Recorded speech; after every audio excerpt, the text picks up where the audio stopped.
ಎಲ್ರಿಗೂ ಬೆಳಗಿನ ಶುಭೋದಯಗಳು ಬಂಧುಗಳೇ.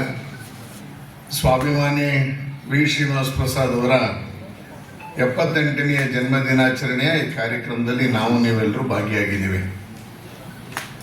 ಒಂದು ವಿಶೇಷವಾಗಿ ವೈಶಿಷ್ಟ್ಯಪೂರ್ಣವಾಗಿ ಕಾರ್ಯಕ್ರಮವನ್ನು ನಡೆಸಬೇಕು ಅಂತ ಹೇಳಿ ಎಲ್ಲ ಆಯೋಜಕರು ಮಾಡಿರುವಂಥ ಒಂದು ಒಳ್ಳೆಯ ಕಾರ್ಯಕ್ರಮದಲ್ಲಿ ಭಾಗವಹಿಸಿದ್ದೀವಿ.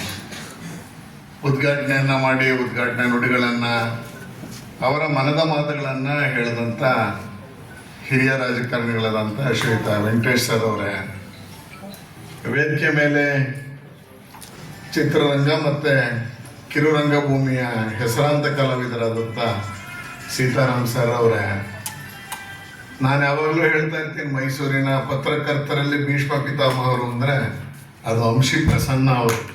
ಆ ಥರ ವಂಶಿ ಪ್ರಸನ್ನ ಅವರೇ, ನಮ್ಮೆಲ್ಲರನ್ನು ಸ್ವಾಗತಿಸಿದಂಥ ಸೋಮಶೇಖರ್ ಸರ್ ಅವರೇ, ನಂದಕುಮಾರ್ ಅವರೇ, ಈ ಕಾರ್ಯಕ್ರಮವನ್ನು ಆಯೋಜನೆ ಮಾಡಿದ ಮೂವರು ಇದ್ದಾರೆ. ಶ್ರೀಮತಿ ಪ್ರತಿಮಾ ಪ್ರಸಾದ್ ಅವರು, ಭರತ್ ಅವರು, ವೆಂಕಟರಾಜ್ ಅವರು, ವಿಶೇಷವಾಗಿ ರಾಮಸ್ವಾಮಿ ಅವರು ನಮ್ಮ ಮುಂದೆ ಕೂತಿದ್ದಾರೆ ಬಂಧುಗಳೇ.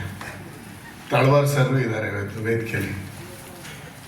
ಈ ಸಭಾಂಗಣ ನೋಡಿದ್ರೇ ನಮಗೆ ಗೊತ್ತಾಗುತ್ತೆ ಯಾವ ರೀತಿ ಸಮಾಜದ ಗಣ್ಯರನ್ನ ಒಳಗೊಂಡಂತ ಕ್ರಿಮಿ ಲೇಯರ್ ಆಫ್ ದಿ ಸೊಸೈಟಿ ಅಂತ ಏನು ಕರೀತೀವಿ, ಆ ರೀತಿಯ ಎಲ್ಲರೂ ಬಂದು ಇವತ್ತು ವೇದಿಕೆಯ ಮುಂಭಾಗದಲ್ಲಿ ಆಸೀನರಾಗಿದ್ದೀರಿ.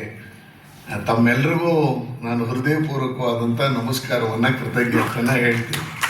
ಎಲ್ಲ ಹಿರಿಯರು ಇದೆ, ನಮಗೆ ಗೊತ್ತಾಗ್ಬಿಡುತ್ತೆ ಮೈಸೂರಿನ ಸಾಂಸ್ಕೃತಿಕ ನಗರದ ಎಲ್ಲ ಹಿರಿಯರು ವೇದಿಕೆಯ ಮುಂಭಾಗದಲ್ಲಿ ತಾವೆಲ್ಲರೂ ಇದ್ದೀರಿ. ಬರೀ ರಾಜಕಾರಣಿಗಳಷ್ಟೇ ಅಲ್ಲ, ರಾಜಕಾರಣದ ಹೊರತಾಗಿಯೂ ಸೇರಿರುವಂಥ ಅಭಿಮಾನಿಗಳು ಇವತ್ತು ನಾವಿದ್ದೀವಿ. ಇವತ್ತು ಈ ಕಾರ್ಯಕ್ರಮದಲ್ಲಿ ಅವರವರ ಅನುಭವವನ್ನು ಹಂಚಿಕೊಂಡಿದ್ದಾರೆ. ಆದರೆ ನಾನಾದರೂ ಭಾಳ ಶ್ರೀನಿವಾಸ್ ಪ್ರಸಾದ್ ಸರ್ ಅವರ ಹತ್ತಿರದಿಂದ ನೋಡುವಂಥ ಅವಕಾಶ ಸಿಕ್ಕಿದ್ದೇ ಶಾಸಕ ಅಂದರೆ ನಾನು ಮೈಸೂರು ನಗರದ BJP ಅಧ್ಯಕ್ಷನಾದ ಮೇಲೆ, ಅಥವಾ ಇನ್ನೂ ಸ್ವಲ್ಪ ಹತ್ತಿರ ಆಗಿದ್ದು ಟಿಕೆಟು ನನಗೆ ಘೋಷಣೆ ಆದಂಥ ಸಂದರ್ಭದಲ್ಲಿ. ಮೈಸೂರು ನಗರದ ಅಧ್ಯಕ್ಷ ಆದಮೇಲೆ ಸ್ವಲ್ಪ BJPಯ ಕಚೇರಿಯನ್ನು ನವೀಕರಣ ಮಾಡುವಂಥ ಸಂದರ್ಭದಲ್ಲಿ ಲಿಫ್ಟನ್ನು ಹಾಕ್ತಾ ಇದ್ದೀವಿ ಅನ್ನುವಂಥ ಸಂದರ್ಭದಲ್ಲಿ ಪ್ರಸಾದ್ ಸರ್ ಒಂದು ಸಲ ಕಚೇರಿಗೆ ಬಂದರು. ಏನು ಅಧ್ಯಕ್ಷ, ಹೇಗೆ ನಡೆಸ್ತಾ ಇದ್ದೀರಾ ಅಂತ. ಇಲ್ಲ ಸರ್, ಲಿಫ್ಟ್ದು ಒಂದು ಕೆಲಸ ನಡೀತಾ ಇದೆ ಅಂತ ಹೇಳಿದೆ. ನೋಡಿ, ಭಾಳ ಅವಶ್ಯಕತೆ ಇದ್ದಿದ್ದೆ ನನಗದು.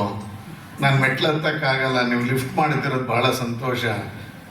ಲಿಫ್ಟಿನ ಕೆಲಸ ಆಗ್ತಿದ್ದಂಗೆ ನಾನು ಎಲ್ಲ BJPಯ ಚಟುವಟಿಕೆಗೆ ಬರ್ತೀನಿ ಅಂತೇಳಿ ಹರಸಿ ಹಾರೈಸಿ ಅದರಂತೆಯೇ ನಡ್ಕೊಂಡಿದ್ದು ತಮ್ಮ ಗಮನಕ್ಕೆ ತರ್ತಾ ಇದ್ದೀನಿ ಬಂಧುಗಳೇ. ಹಾಗೆ ಎರಡನೇದು, ನನಗೆ ಚುನಾವಣೆಯ ಟಿಕೆಟ್ ಘೋಷಣೆ ಆದ ನಂತರ ಪತ್ರಿಕಾಗೋಷ್ಠಿಯನ್ನು ನಡೆಸಿದ್ರು. ಆ ಪತ್ರಿಕಾಗೋಷ್ಠಿಯಲ್ಲಿ ಪ್ರಾರಂಭದಲ್ಲಿ ಭರತ್ ರಾಮಸ್ವಾಮಿಯವರ ವಿನಯವಂತಿಕೆ ಬಗ್ಗೆ ಹೇಳ್ತಾ ಇದ್ದಾರೆ. ಆ ರೀತಿಯಲ್ಲಿ ಪತ್ರಿಕಾಗೋಷ್ಠಿಯಲ್ಲಿ ಅವರು ಹೇಳಿದಂಥ ಮಾತು ನನ್ನ ಬಗ್ಗೆ ಯಾವ ರೀತಿ ಅಭಿಮಾನ ಇತ್ತು ಅನ್ನೋಕ್ಕೆ, ಇವತ್ತು ಕೇಂದ್ರದ ನಾಯಕರು BJPಯ ಈ ಥರದ ಒಬ್ಬ ಕಾರ್ಯಕರ್ತನಿಗೆ ಟಿಕೆಟನ್ನು ಘೋಷಣೆ ಮಾಡಿದ್ದಾರೆ. ಮರಳುಗಾಡಿನಲ್ಲಿ OSS ಇದ್ದಂತೆ ಅನ್ನುವಂಥ ಪದವನ್ನು ನನ್ನ ಬಗ್ಗೆ ಬಳಕೆ ಮಾಡಿದ್ದು ನನಗೆ ಅವತ್ತು ಮಾರಲಿ ಎಷ್ಟು ಸಪೋರ್ಟ್ ಆಯಿತು ಅಂದರೆ ಹೇಳ್ಕೊಳಕ್ಕೆ ಅಸಾಧ್ಯ. ಮರಳುಗಾಡಿನಲ್ಲಿ ಒಬ್ಬ OSS ಥರ ಟಿಕೆಟನ್ನು ಕೊಟ್ಟಿದ್ದಾರೆ ಅನ್ನುವಂಥದ್ದನ್ನು ನನ್ನ ಬಗ್ಗೆ ಹೇಳಿದಂಥ ಅಭಿಮಾನ ಬಂಧುಗಳೆಲ್ಲ ಪೇಪರಲ್ಲಿ ಮರು ದಿವಸ ಅದನ್ನೇ ಕ್ಯಾರಿ ಮಾಡಿದ್ರು. ನಾನು ಎಷ್ಟು ಮಟ್ಟಿಗೆ ಅದು ಸೋಷಿಯಲ್ ಮೀಡಿಯಾದಲ್ಲಿ ಓಡಾಡ್ತು ಅಂತ ಹೇಳಿದ್ರೆ, ಒಬ್ಬ ಶ್ರೀನಿವಾಸ್ ಪ್ರಸಾದ್ ಅಂತ ಹಿರಿಯ ಸಜ್ಜನ ರಾಜಕಾರಣಿಯವರು ಮೈಸೂರಿನಲ್ಲಿ ಈ ಥರದವ್ರ ಬಗ್ಗೆ ಒಂದು ಮಾತನಾಡಿದ್ದಾರೆ ಅನ್ನುವಷ್ಟು ನನಗೆ ಅವರ ಮಾತಿನ ಏನು ಅದೊಂದು ನನಗೆ ಮತದಾನದ ರೂಪದಲ್ಲಿ ಇವತ್ತು ಗೆದ್ದು ನಾನು ನಿಮ್ಮ ಮುಂದೆ ನಿಂತಿದ್ದೀನಿ. ಇದು ಶ್ರೀನಿವಾಸ್ ಪ್ರಸಾದ್ ಅವರ ವಿಶೇಷ ಮಾತುಗಳೇ ಕಾರಣ ಅನ್ನೋದನ್ನು ಭಾಳ ಹೆಮ್ಮೆಯಿಂದ ಗರ್ವದಿಂದ ಹೇಳ್ಕೊತೀನಿ. ಯಾವಾಗಲೂ ರಾಮಸ್ವಾಮಿ ಅವರು ನನಗೆ ಸಿಗ್ದಾಗೆಲ್ಲ ಹೇಳ್ತಾ ಇರ್ತಾರೆ, ನಮ್ಮ ಅಣ್ಣನ ಪ್ರೀತಿ ಗಳಿಸಿದ್ರಿ ನೀವು ಅನ್ನುವಂಥದ್ದನ್ನು ಅವರು ಯಾವಾಗಲಾದ್ರು ಸಿಗ್ದಾಗೆಲ್ಲ ಹೇಳ್ತಾ ಇರ್ತಾರೆ.